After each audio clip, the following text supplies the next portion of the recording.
جناب علی، مجھے پہلی دفعہ یہ شرف حاصل ہوا ممبر نیشنل اسمبلی بننے کا، اور فروری سے لے کر آج تک اس ایوان میں دیکھتا ہوں کہ بڑے ہی معزز اور بڑے ہی جفادری ہمارے سیاستدان علماء موجود ہیں جنہوں نے اپنی زندگی کا بیشتر حصہ اسی ایوان کے ممبر کے طور پہ گزارا۔ یہاں ہمارے اسپیکر صاحب ایاز صادق صاحب، مولانا صاحب تشریف فرما ہیں، اور میرا آج بات کرنے کا مقصد یہ ہے کہ رانا ثناء اللہ صاحب آئے ہوئے ہیں، تو میں گزارش یہ کروں گا کہ یہ 8 ماہ میں اس ایوان میں آپ نے بھی دیکھا، ہم سب نے دیکھا، ماحول اس طرح بنا ہوتا ہے جیسے یہ نیشنل اسمبلی نہیں ہے، کئی سوتنیں آپس میں لڑ رہی ہے، ہر وقت تانے، ہر وقت تنقید، کوئی پازیٹیو بات ایک دوسرے کے لیے ہم نے کبھی کہی ہی نہیں۔ پورا ملک جو ہے ایک غیر یقینی صورتحال سے دوچار ہیں، سیاسی انتشار ہیں، اور اگر کوئی اسے انکار کرتا ہے، اور حتیٰ کہ جو دلوں کا میل ہیں اور یہ جو طبیعتوں میں ضد اور انا گھسی ہوئی ہیں، باتوں میں مقابلے آئے ہوئے ہیں، اور جہاں یہ ہوتا ہے تو یہ تینوں جیت جاتے ہیں، تعلق اور رشتہ داریاں جو ہیں وہ ہار جاتے ہیں۔ پاکستان تحریک انصاف کے بانی چیئرمین عمران خان پابند سلاسل ہیں، میڈیا روز کہتا ہے مذاکرات ہو رہے ہیں، یہاں سے کبھی کہتے ہیں کہ جی مذاکرات نہیں ہوتے ہیں۔ عموماً میری ذاتی رائے ہیں جھوٹ بولا جاتا ہے قوم کے ساتھ، باتیں شروع ہو جاتی ہیں، باتیں ختم ہو جاتی ہیں، لیکن میں جو سمجھا ہوں وہ یہ ہیں کہ کوئی بھی مذاکرات تب تک کامیاب ہو ہی نہیں سکتے ہیں جب تک سیاسی قوتیں ایک ٹیبل پہ بیٹھ کے وہ ٹی او آرز ڈسکس ہی نہ کریں، اور ان ٹی او آرز کو لے کے پھر اسٹیبلشمنٹ سے بھی بات کریں کہ یہ ہمارے ٹی او آرز ہیں، لیکن پوری قوم کی نظریں اس ایوان کی طرف ہیں، یعنی فرشتے تو نہیں آئیں گے ہمارے بیچ بات کرنے کے لیے، یا کوئی انڈیا سے یا افغانستان سے لوگ آئیں گے۔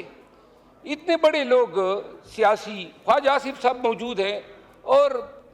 بڑا احترام ہے میرے دل میں، لیکن ان کی زبان بھی آگ اگلتی ہے، اور یہ میں نہیں کہتا ہوں کہ ہم جو ہیں بڑے ہی اس معاملے میں کوئی درگزر کرتے ہیں۔ میں گزارش یہ کرنا چاہتا ہوں کہ 26 نومبر کے واقعات اور سانحات کے بعد، اور یہ میں گلہ کر رہا ہوں، یہ تارڑ صاحب موجود ہیں وزیر انفارمیشن، لوگ مرے تو یہ پاکستانیوں کا حق ہے، ہم جھوٹ بول سکتے ہیں،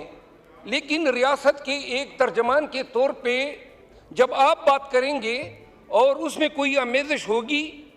کوئی بھی غلط بیانی ہوتی ہے، آپ سے یہ گلہ ہے، اگر کل کو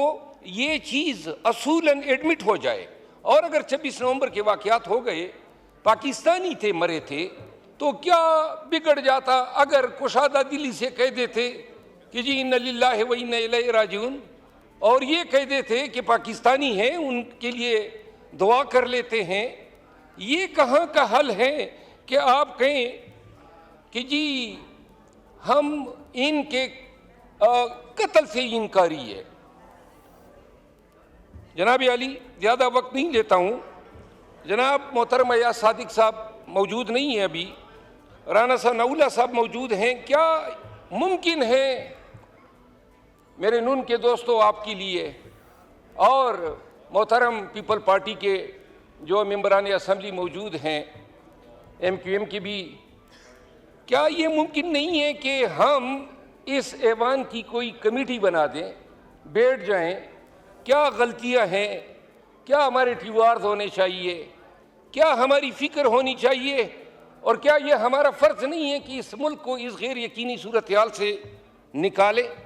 اگر آج یہ فرض ہم انجام نہیں دیتے ہیں، آج ہم جو ہیں آنکھیں چھپا لیتے ہیں، یہ اسی طرح گزر جائے گا، 1 سال اور گزرے گا، یہ گالم گلوچ، یہ تانے زنی میں، یہ ایک دوسرے کو برا بھلا کہنے میں۔ لیکن ایک چیز، ہم عوام کی عدالت میں اور پھر جب جائیں گے خدا کی عدالت میں، مجرم ضرور ٹھہرائے جائیں گے۔ ایوان نے ہم سب کو منتخب کر کے یہاں پہ بھیجا اس لیے کہ قوم کے مسائل کا ادراک کرو۔ اگر کوئی کہتا ہے کہ راوی چین کی بانسری بجا رہا ہے تو جھوٹ بول رہا ہے۔ سرحدوں پہ ہمارے بہت سارے حلقے، میرا اپنا حلقہ، آپ یقین کریں میں اپنے حلقے میں نہیں جا سکتا ہوں، طالبان نے وہاں پہ قبضہ کیا ہوا ہے، اور ہمارے بہت سارے اضلاع میں یہ صورتحال ہے۔ بدامنی ہے، مہنگائی جو ہے وہ بڑھ رہی ہے۔ آج ایک میں no cross talk order house please. یہ صرف اتنا میں عرض کرتا ہوں، کراس ٹاک آپ کریں گے تو پھر اس سے وقت اور زیادہ چلا جاتا ہے۔ رحان صاحب آپ مہربانی فرما کے دیکھیں، اس عدالت سے ڈرنا چاہیے جس میں نہ وکیل ہوگا، نہ گواہ ہوں گے اور نہ دلائل ہوں گے، اور صرف ایک اعلان ہوگا، وَامْتَزُوا الْيَوْمَ أَيُّهَا الْمُجْرِمُونَ، اے مجرموں نے کو۔ اور کل خواجہ صاحب کا بیان آیا تھا کہ جی پی ٹی آئی کو پہل کرنی پڑے گی۔ اگر ملک کی فلاح میں، پاکستان میں یہ جو آگ لگی ہوئی ہے، اس پہ پانی ڈالنے کے لیے اگر اپنا انا کے خول سے کوئی نکل سکتے ہیں تو جناب اسپیکر، میں رانا ثناء اللہ صاحب سے ریکویسٹ کرتا ہوں کہ کیا یہ حکومت کا آفیشیل موقف بتانا پسند کریں گے کہ کیا وہ یہ چاہتے ہیں کہ اس ایوان کے ذریعے سے ہمارے یعنی پاکستان تحریک انصاف، ہمارے خان نے ایک کمیٹی بنائی ہوئی ہے مذاکرات کے لیے، اور کیا بتانا پسند کریں گے، کیا آپ چاہتے ہیں کہ یہ جو مسئلے ہیں پیپل پارٹی سے مل کے، MQM سے مل کے اور تمام سٹیک ہولڈر JUI سے مل کے ایک کمیٹی بنا دیں اور وہ کمیٹی بیٹھ جائیں، اور اگر وہ یہ سمجھتے ہیں کہ یہ TORs ہیں تو اسٹیبلشمنٹ سے بھی بات کریں، یہ کھری بات ہے، اور اس کے بعد جو ہے ملک کے لیے ان مسائل سے کوئی حل نکال کے دیں۔ بہت شکریہ، تھینک یو۔